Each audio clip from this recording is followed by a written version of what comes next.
你有没有过这样的感觉？当工作多了，然后就觉得自己的生活少了，但是当工作少了，又会开始焦虑呢？对，你就会常常想说，那我到底要怎么去平衡我的工作跟我的生活，到底在我的时间里面要占几比几呢？我以前一直有这样的问题，直到我后来发现这个问题的本身本来就是错的。对，因为它好像就是一个假议题耶，这个问题的问法就会让你往焦虑的那个方向去，然后就觉得很累。所以呢，我们今天想要跟你分享一个新的角度，它可以让我们看待这样的方式，让你的每一天生活会过得更好。Hello，大家好，我是艾菲，陪伴大家一起回到自己的内在，对齐灵魂频率的引路人。嗨，我是小天，我相信灵性，但只谈落地。让我们一起把灵性变成生活上用得上的超能力。欢迎来到天外飞仙。我先说我自己的以前，又或者是我最近周边的朋友都有这样的状况。我其实不是不喜欢我的工作，但是每一次可能有委屈下来的时候，我就会开始跟自己说，除了工作以外，我好像没有什么生活，我每天都在加班，那种感觉就好像很心累。就是很空的感觉。对啊，就心好累哦，不要再吵我了。我的有一点点不太一样，但是也是有点取舍的问题。就是我那时候会觉得，我在学习好几年前我在学习身心工具的时候，我会觉得那个自我成长跟工作好像有人在抢时间。就是我如果花时间在工作上了，我那些工具是需要练习的啊，是需要研究的啊，我就会没有时间去玩精油、研究紫杉月亮历。但我如果花了这些时间，花很多时间在研究这些事情，我怎么感觉工作进度好像一直在追不完的感觉？无论怎么选，都好像不是这么的正确。对，就是那个你无论怎么选都好像错的感觉。其实这就是问题的所在，不是你选错，是那个分类其实是错的，一直到你有这样的问题。那后来小天你是怎么调整的？哦，我后来就发现，大部分的人想要生活平衡的时候，都会用工作啊、爱情啊、关系这样去选。但是我有一年，我开始踏入了灵性圈之后，我学到了一个很好的方法，就是人生的四大支柱。那这个东西它就会帮助我自己在想说，工作、感情、健康、娱乐，每天都会分到我们1440分钟。但是如果我不是用这样的方式分的时候，我是不是会让自己更快乐？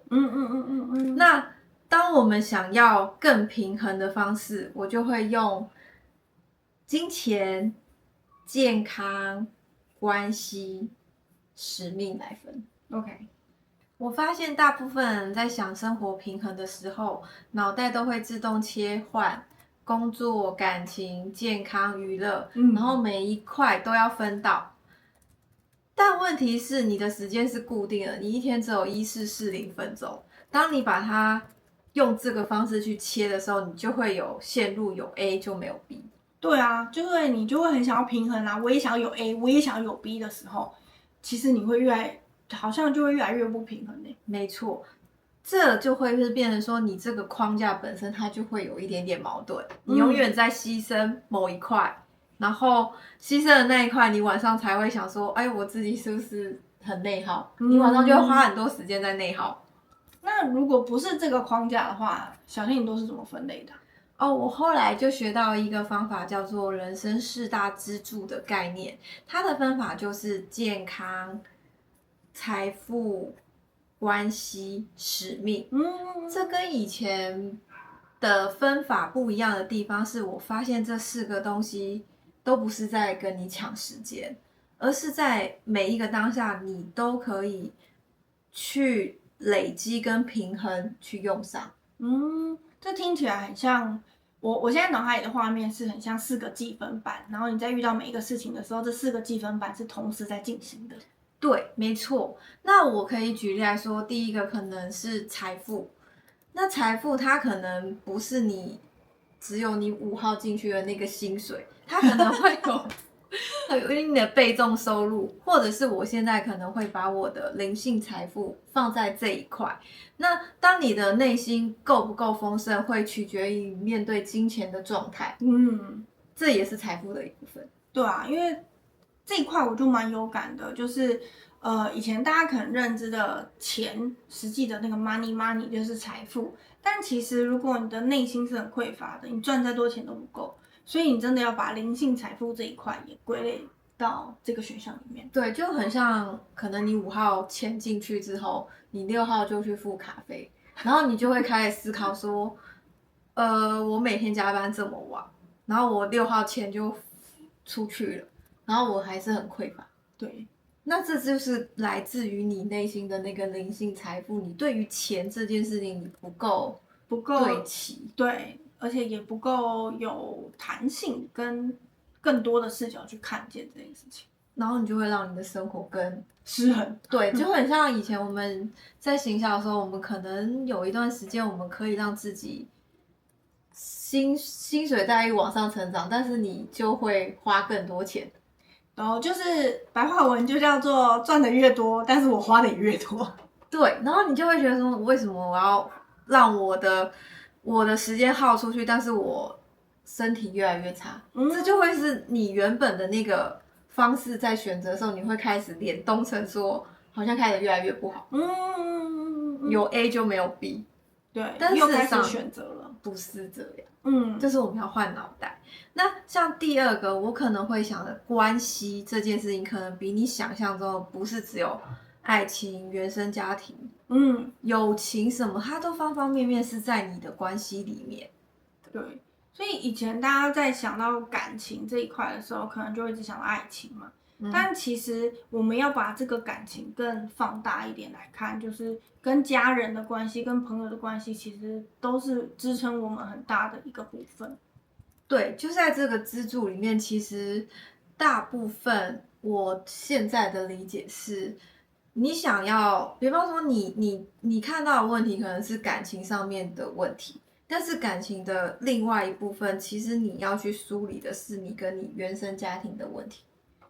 他可能就会去让你跟爱情里面想要的问题是可以被解决的。没错，因为你在原生家庭里面获得的价值观，就会去影响到你面对另外一半的那个关系嘛。你要讲是这个吗？对不对？是，所以在关系里面，其实它的范畴会蛮大，你也都需要花一点时间去平衡它。就是它可能可以用 A 去解决，然后让你原本看到的那个问题里面直接消除，对，直接就全部都很丰盛。对，那再来健康，其实健康这件事情，其实在我们跟社交场合，我们在聊天的时候，我们可能不一定会去正视这个议题。直到我们可能最常忽略的，对，直到你身体出状况的时候，你才会突然觉得这件事情它变得很重要。没错。那我觉得我是这样子理解的，我会把健康这个层面分成外在的跟内在的。外在的可能是我们的外表、我们的保养、我们的运动，那内在的可能是你的情绪、你的心理素质，甚至你的情绪价值。那其实你看哦，这一层里面，它其实可以呼应到你前面的关系，因为如果你是一个情绪价值给很满，然后很有智慧的人，你在社交场合遇到人，其实你会去顾虑比较多，让别人也拥有了那个情绪价值，然后你们正向的关系就会变好，所以就是内在健康这件事情也会很明确的影响到关系这件事情。对，那再来第4个，其实我觉得它听起来比较抽象，它叫使命。那使命可能我一开始在理解的时候，我可能想说，我又没有要拯救全世界，超人。对，那我慢慢的去理解这一个使命，其实它是你愿意花什么时间，你的付出在上面的事情，它是有关系的。甚至我觉得它也有一点跟你的成长是有关。对，所以使命不一定是那个很宏观很大的那个事情。没错，就回想我过去，我可能在每一个加班的夜晚，我可以去思考说，这个迫使我加班的夜晚，我背后的动力是什么？它可能来自于我想要负责任，我想要让我所有跟我连接到关系的人都很满意，我有那个双赢的思维，我想让身边的人变得更好。那这个东西它其实有一个很重要的秘密，它不是跟钱有关，不是物质，它其实是来自你内心里面，你想帮助他人，你因为帮助他人，你滋养了你的成长。所以我觉得使命这一件事情，它是很美好的，很私密吗？微微的，你自己会知道。对啊，因为就像小田刚刚的那个举例，其实那个加班永远都是在你的内心的那个你想要负责任的那个心，因为毕竟加班老板又不会加钱给你，是不是？对，所以你不能跟钱都什么都跟钱挂钩。那我这边会想说，确实我们现在大环境里面，我们其实也都不喜欢加班。我也承认加班这个东西它可能不一定让你的生活去平衡，但是我想用一个角度去分享给大家的是说，在那个加班的当下，你为了让你的知识领域、你的技能变得更好，所以你选择去完成这件事。这一个东西其实宇宙都会看到的，它不是你物质上去想说，哎，我老板我加班这么多，你看到了吗？你有没有给我加班费？可能当下这件事情，它背后给你的礼物不是那个加班费。对啊，因为就是如果可以在工作时间做完，谁不想嘛？对啊，如果你现在愿意花那个时间留下来去完成那些你还没有完成的事情的话，其实也是在成就你自己的状态。所以总结来说，其实我觉得使命它跟自我的成长也有一点点关系。那这个关系链里面，它再细致一点是，你有一份想要帮助他人的心。没错。你想要对于这件事情的尽责，或者是像我们在形象里面，我们晚上有时候客户很晚说要来一个什么，我们还是会去做完，因为我们就想要这个 campaign 这个 KPI 顺利结束。那当然你可以稍微有一种自重比较不负责的版本，就是那我们明天再做，或者是你直接怪他，你这么晚给。那我明天再帮你处理这也是一种选择。对啊，他也没有对错啦，但是就是看你想要怎么样成就这个事情。对，但是当年我选择把每一件事情成就完善的概念，我就觉察到我自己很喜欢双赢的思维，就是你好我好大家都好。没错。所以这个就会是我自己在梳理使命这件事情，想要再收敛，它比较简单一点的方式是在这里。没错。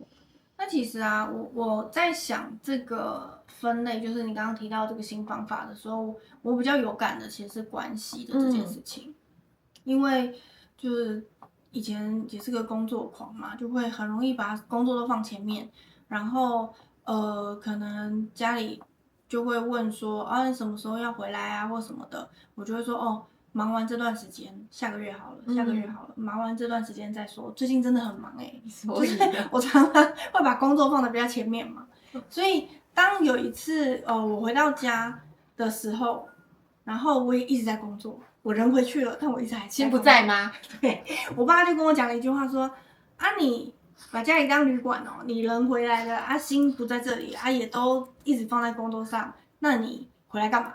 然后我就突然意识到，哦，所以忙跟工作这件事情，是我逃避关系的借口。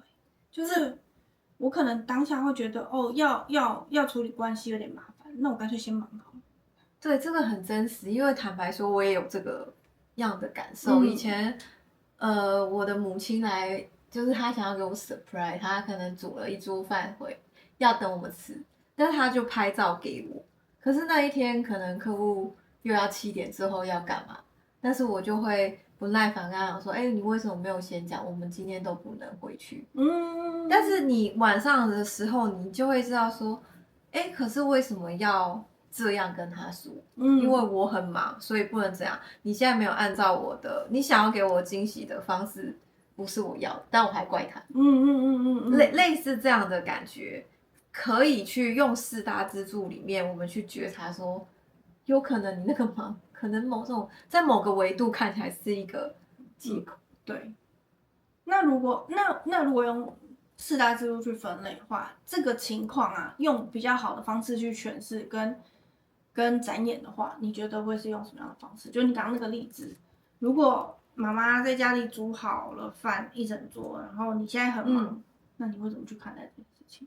我会开始去理解，确实我有可能当下没有办法回去，但是我们可以有智慧跟他说，哎，我们可以先谢谢他煮了这一勺饭，但是我可能8点或是晚一点再回去9点，对，才能回去。对，那如果你方便的话，希望你下次给我惊喜的时候，可以提前2个小时。你要把你的尺度，就是你的底线跟你的原则，让对方知道。对，因为其实这4大支柱，它其实在每个人的顺序当下是不一样。比方说，像我今年最重要的是使命，我是使命、金钱、健康关系。可是因为这个使命，是因为我非常知道，我只要帮助他人，我会觉得快乐。所以我现在开始想要把我知道的方法分享给大家，是因为我觉得这件事情它确实花我的时间很多，但是它是你做得很开心的事。它会是一个我内心里面驱动我进步的定义是，我过去也是这样子起来下来，起来下来。但是如果我可以稍微分享给他人这个经验值，他可以有一点点捷径的方式的话，我觉得他对我来说也是有意义的。所以我觉得，而且我刚才有提到使命这个东西，一旦你知道了你是谁，你为什么而来，你会看待很多事情，我们就是稍微比较渺小一点点。你会很感恩，就像我现在，我妈可能煮完饭，我都会先给她情绪，感谢你煮的真好。对。那如果我今天来不及回去吃的话，你先帮我冰成一个便当，我明天带去公司吃。对，类似这样的方法，就我们的行动会因为你的分类而改变了。以前可能会对他生气，但现在好像调整了。我先感谢他啊，我们可不可以就是把它变成便当呢？对，但是你一旦感谢他，那一个人他的行动也变了。对，他会变成说，好，虽然你现在不能回来一起吃，但是我的东西还是有被看到。对，其实每个人就是想要被看见。你只要给对方情绪价值，你就会往比较好的方式去。那问题是每个人为什么不愿意给他人情？就是我们一直觉得自己最重要。对，所以这是我今年我回归到这4大支柱里面，我会先看我使命是什么。那当然我其实在今年的前面几年，我都是比较世俗一点，我就是金钱，就是金钱一旦跟我金钱正相关，可能都这样啦。对，没有，有些人可能是感情，就是关系的那一趴。对，所以我觉得从这个4大支柱你去分配的时候，它会回归到像我们频道的本身就是觉察。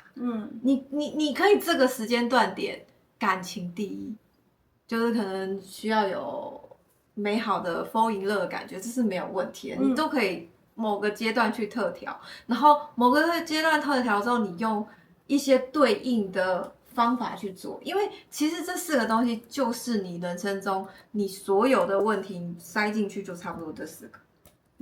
就是任何的问题都会有这4个积分板。对，那我刚才一直重复在那个使命，比方说有些人可能会有怀才不遇，或者是他做了一份工作，但是他觉得这不是自己的。但是我在帮别人卖命。对，但是其实你们就是我会一直分享给大家，其实没有一份工作真的会折磨你的信心，真的是这样，大家不会有这么闲的时间。但是你可以做了一段时间，你发现这件事情跟你天赋不一样，那你赶快换一个跑道就好了。对，所以你的使命 maybe 可能不是在这一个工作本身，但是你要去行动，你要去试。对，你试完了3个月不行，那我改一下，那个路就会直接长出来。所以我会回归到使命这件事情，为什么在我今年我会把它放很前面？我做每件事情，我都会先去问我内心里面，我从这个东西，我想看到我自己的什么。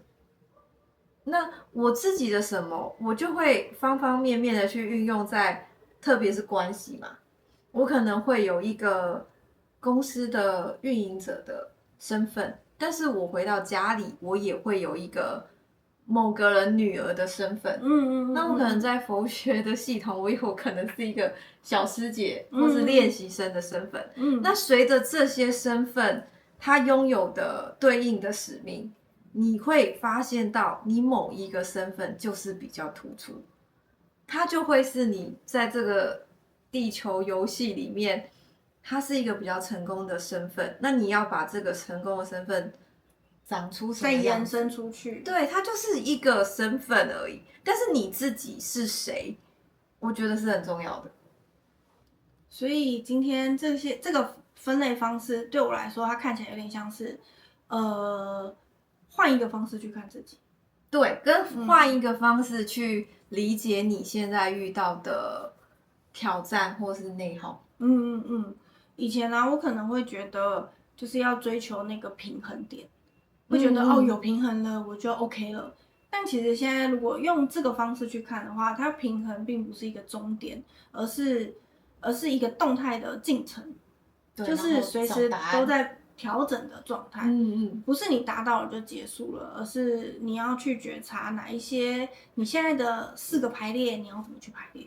对，因为像我自己，你也不是说我4个支柱都很强，我一定也有可能像我现在健康，可能脊椎不是很好，就是比较弱一点，但是会有一个重点让我知道说，那我现在1个礼拜可能要花大概2次时间，就是可能30分钟，我要去做一些瑜伽体式，去调整我那个最弱的地方，就是不管我那1个礼拜有多忙，我都要记得这是一个行动，我就会写在这个4个方块里面，然后让自己去达标。那你3个月回头去看，你都有对齐到这个点的时候，其实它就会一直往你刚才讲慢慢的平衡，慢慢的平衡上去，这样子。对，所以留言区你也可以跟我们分享一下，这小天刚刚分享的这4个支柱，你最有感的是哪一个呢？对呀，我在哪个支柱上，其实我一直在逃避，带着这个觉察，可以更看到真实的自己。没错。